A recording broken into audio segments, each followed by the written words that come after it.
is at Roxbury, and I have Lou Murie with me tonight, who is a World War II vet, has seen action in, well, didn't see action in Japan, but he was being trained for Japan, ended up in Europe. So it sounds like a world tour. So Lou, if you would like to give us some of your background and let us know where you were born and. Well, I was born down in Mount Pleasant, Ohio, a little Quaker town in southeastern Ohio. And I was raised down there.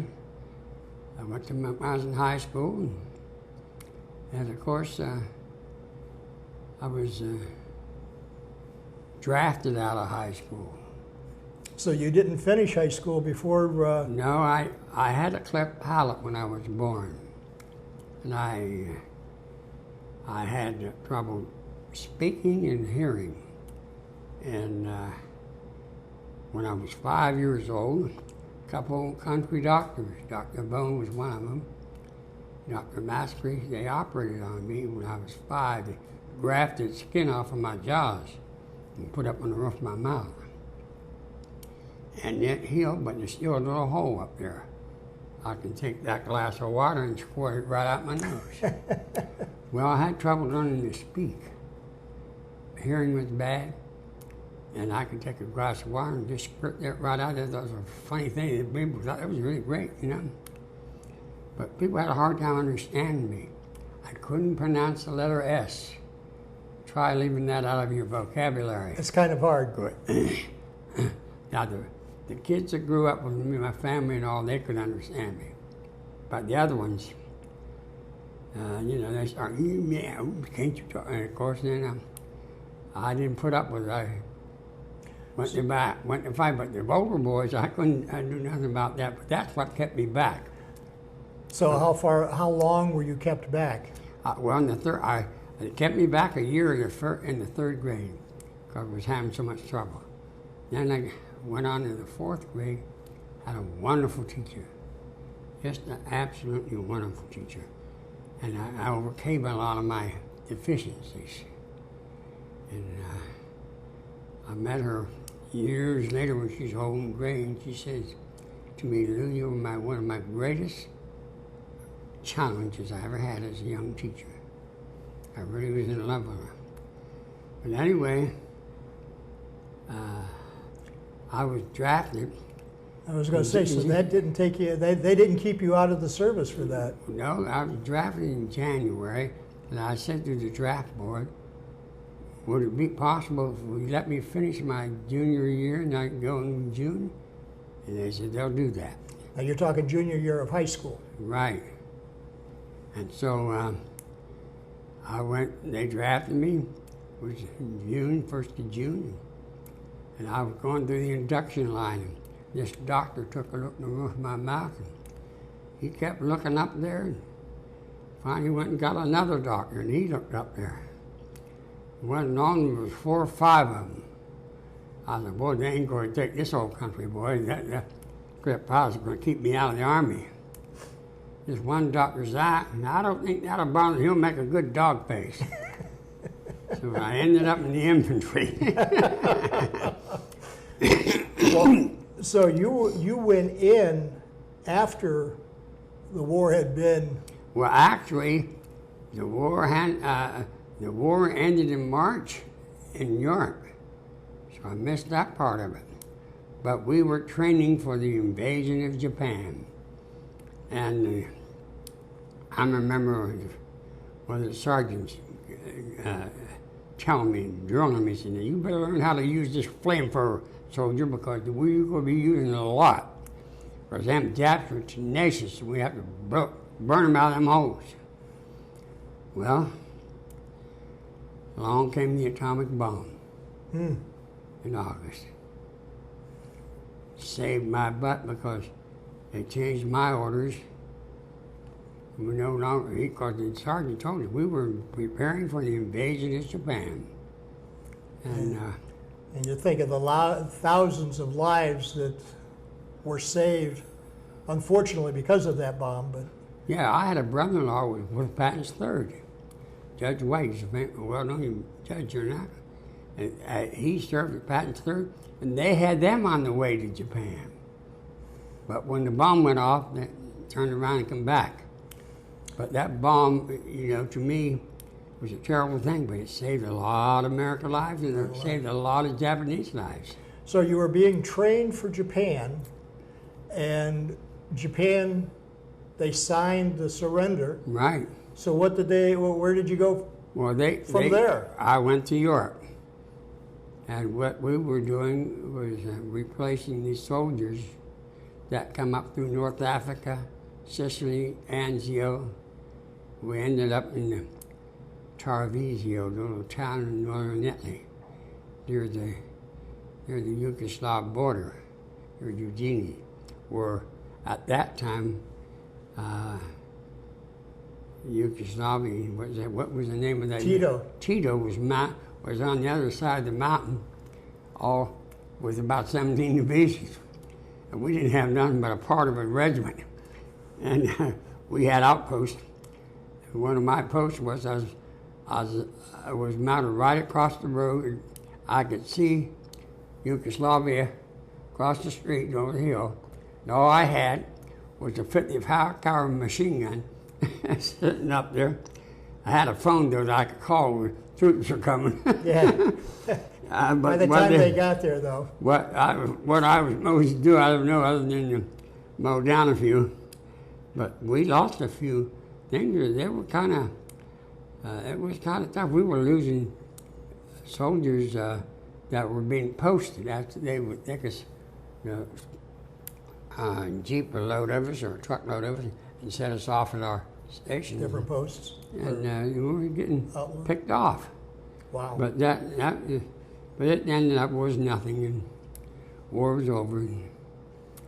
So you were basically protecting the border there to keep Tito back in his place, or yeah, we was all we mounted is what getting guard. We were let them know the troops were coming. That you were still there. There wasn't nothing we could do about it, but they apparently Eisenhower was in control. He would have overwhelmed them sooner or later, but it was just a police duty. That's all. So you also had another unique job while you were over there, as far as the officers' club. Yeah, I served as the manager of the officers' club. We didn't have too many officers, and all it was a corner in the mess hall with a bar, and where they could come and socialize, and have a few drinks, and then of course we didn't have too much booze and top of the shelf stuff. So one of the officers says, "I think I know where to get it." There's an outfit over there in Austria. Had some. So we'd sneak over there and get a couple cases. They were getting theirs from England, they were in Scotland. We was getting that sort of low-end stuff in the office. Can't we get some good booze? But, leave it to the officers to find out where the good stuff is. Yeah. Exactly right. Yeah. But I give I'll tell you one interesting thing happened. We got noticed, our got noticed that we're going to have a general inspection. First sergeant said, "You don't need to go." I said, "Well, who's it going to be?" He said, "I think it's going to be Eisenhower. But we're going to meet up here on this plateau." It was up, we had a march up there, he says, "We're going to get it all decked out in their combat gear and head up there." He says, "You don't have to go if you don't want to." Well, I wanted to see the general. So he said, "Well, you're going to, you better clean off your weapon and run a patch through it." And I said, "Okay, well," I had a BAR, the Browning automatic, biggest weapon in the platoon. I was the smallest guy. And anyway, so I marched up there with him, And sure enough, he come down my road and said, "Soldier," he says, "how come you got the biggest weapon?" I mean, this little guy and this big guy from Georgia used to wrestle alligators. His name was McMahon. And he was my weapons carrier, and he was carrying a little, just a small weapon. And he said, "Why don't you trade him?" Yes, sir. But that was an interesting, not comment. So I understand they approached you about going to OTS. Oh yeah, we were running out of officers because first sergeant says, "Lou," says, you're one of 2 or 3 guys in the whole regiment's been picked for commission OCS. We got a program that 30-day. Well, you probably heard of 30-day wonders.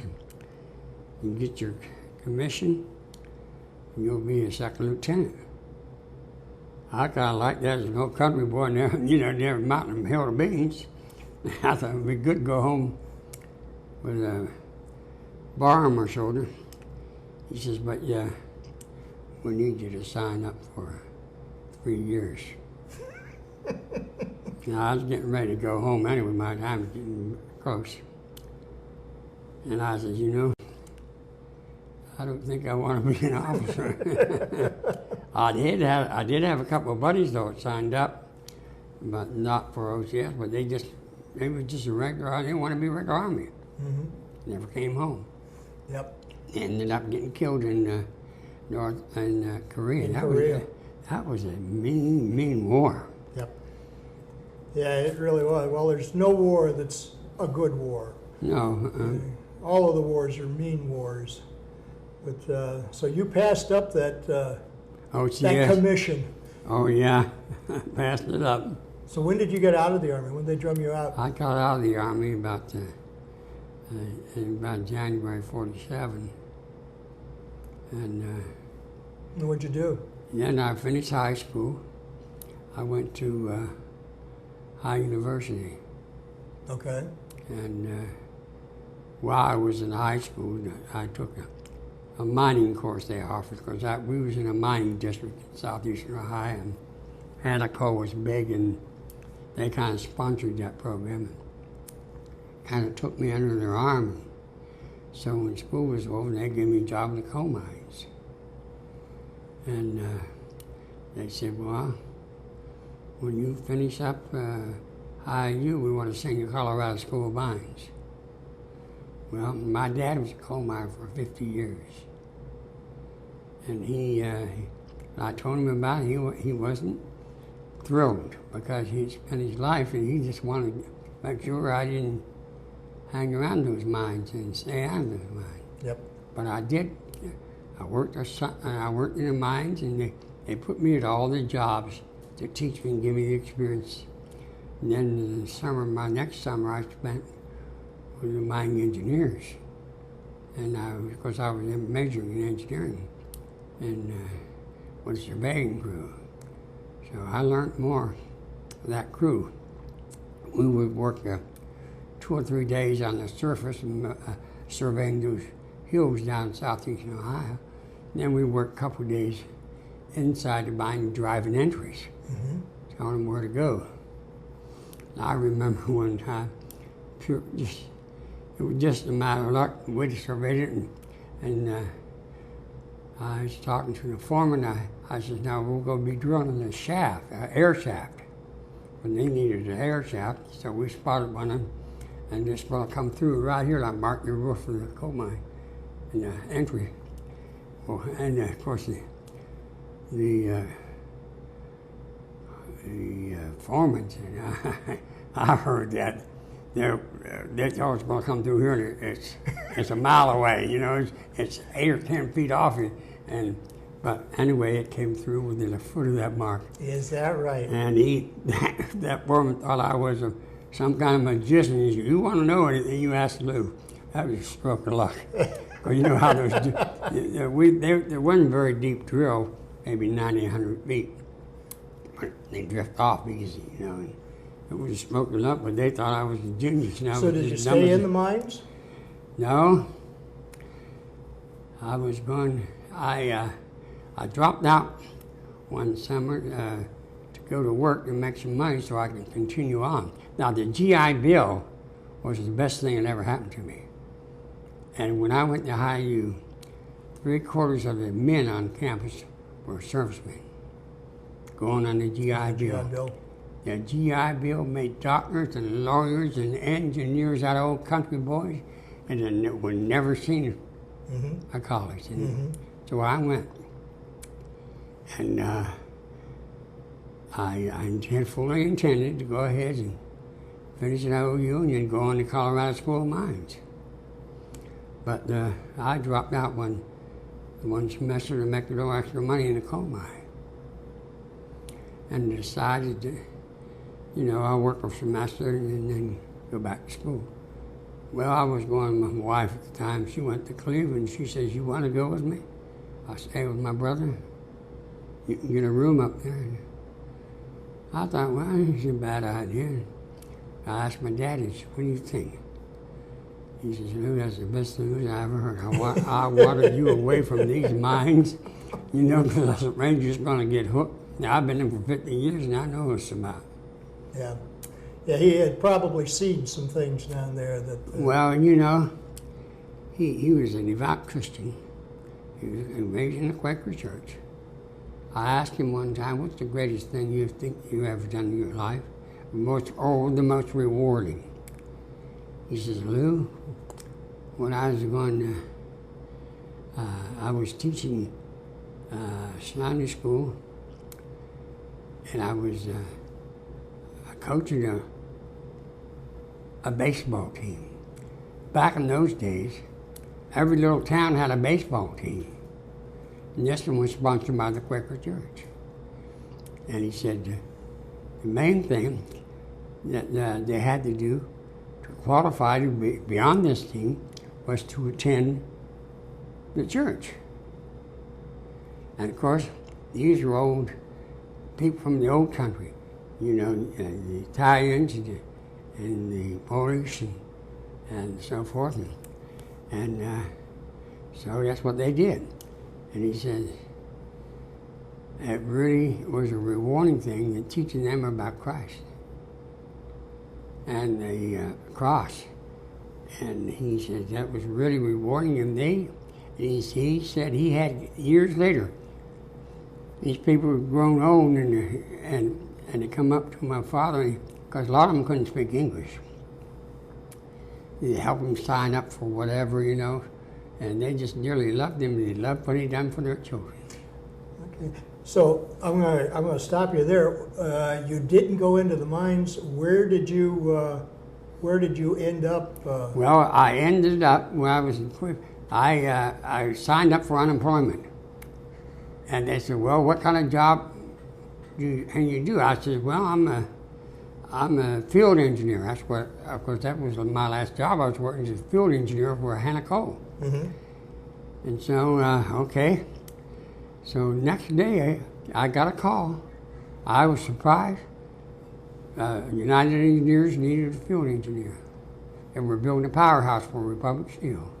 Called me, and they had a survey crew, 3-man crew there. The leader of that crew was an MIT graduate. He was a wonderful guy. And so I spent 2 years there. And then when they got the job done, they went to Savannah, Georgia, where they built their first atomic complex. They wanted me to go. "You want to go?" I was a little apprehensive. You know, I'd love to go. Good job. But I hate to leave. Somebody steal my wife. I hadn't married her yet, you know. So you did get married? Yeah, later. But then my brother-in-law, who had a buddy that was with Patton's 3rd Army too, I think. And he was with Patton's 3rd, and they were going to, they had signed up for reserves, and they were going to reserve, you know, meetings. Right. And he said, and he happened to be a superintendent for Cleaver Construction. At that time in Akron, there were 3 major builders, Cleaver, Clemmer, and Carmichael, the commercial contractors. And he confided, he says, you know, I need to find me a field engineer. We need a field engineer. Starting this new job, you know, starting the health center. He says, my brother-in-law will do that. And I said, that's a, he says, well, if he can do that, you have him come on down. So I come down. My outfit that I had worked with who finished the job, and they went to Savannah, Georgia, and I was selling Kirby sweepers. So I went down, and they hired me as a field engineer. I was able to do the work, so I stayed with them for 4 years. How about that? Started my own business. So you married your girlfriend? Yeah, I married her. How long were you married? In 1952. I was married. I've been married. This is 1952. You know. 1952. This is 2017. 60-some years. 62 years. So that's a long time. She passed away a year and a half ago. She was here at the Gables in Hudson. That's it. And she had dementia. It was a terrible disease. It is. It is. So you did a lot of construction in the area. Oh yeah, right. I set my operation up here on Hudson Drive, about a lot, and I did a lot of 1957 and 58. We did a job in Northfield, Macedonia, and it was about 130 houses in about 3 or 4 months. Wow! I didn't build the house; I just done the streets, Did the surveying underground, and the foundations. Mm-hmm. I had a lot of heavy equipment then, mm-hmm. and I gotten into the excavating and the land development part of it, yeah. And so I ended up in Stowe, and then I built the first storage center, self-storage center in the area. Self-storage, and I think that's still down on Hudson Drive. Oh yeah, and then I had the first mail center, and I combined the two. They're still operating. My office manager has been with me for 32 years. Isn't that amazing? My maintenance manager's been with me for 25 years. That's fantastic. That is fantastic. I phased out of my construction, my site work, probably in the 80s. So a little old farm boy, as you called yourself, right. from the Appalachian Mountains, went to war, came back, and made it good, and made a lot of people in this area, gave them jobs. Yeah, so, I had a lot of young people. One of my youngest ones was graduated as an engineer from the Akron U. He worked for Review one summer. He was a farm boy from Medina. And we were doing that job in Macedonia. He come by and he asked me, how did it work? I said, what can you do? And he says, well, I could run a tractor. He's a farm boy. I said, you're hired. He wasn't long, because I had 10 machines on the job, you know. I put him on a backhoe. I bought the first backhoe in this area. Is that right? Yeah, that was in 1955. Wow.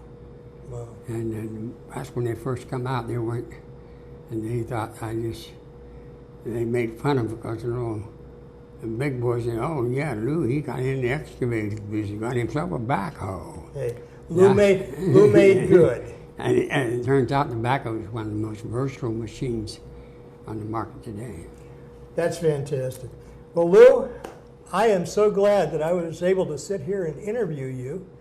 And I know the people that are going to be listening to this tape are just as excited as I am with all of your experience that you had. And we thank you for your service during World War II. Well, this has been to a you, pleasure. it might not have seemed like much, but to us that followed in your footsteps, it was quite a way, quite an accomplishment. Well, I give all the credit and all the glory to the Lord. Amen.